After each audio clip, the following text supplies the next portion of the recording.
ভারতের মাটিতে কারা প্রথম রেলপথ নির্মাণের উদ্যোগ গ্রহণ করলেন এবং কিভাবে তারা তাদের পরিকল্পনাকে বাস্তব রূপ দিলেন, এ সবই যেন ইতিহাসের এক গুরুত্বপূর্ণ অধ্যায়। শুধু তাই নয়, কোন ভারতীয় প্রথম রেলগাড়িতে ভ্রমণ করেন, কোন ভারতীয় ভারতের মাটিতে প্রথম রেলপথ নির্মাণের স্বপ্ন দেখেন, এ যেন এক বিস্ময়।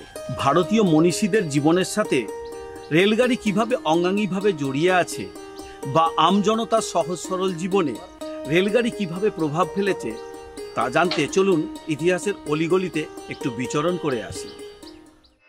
ভারতে প্রথম রেলগাড়ি চালানোর কৃতিত্বের ভাগিদার হতে পারত ইস্ট ইন্ডিয়া রেলওয়ে কোম্পানি।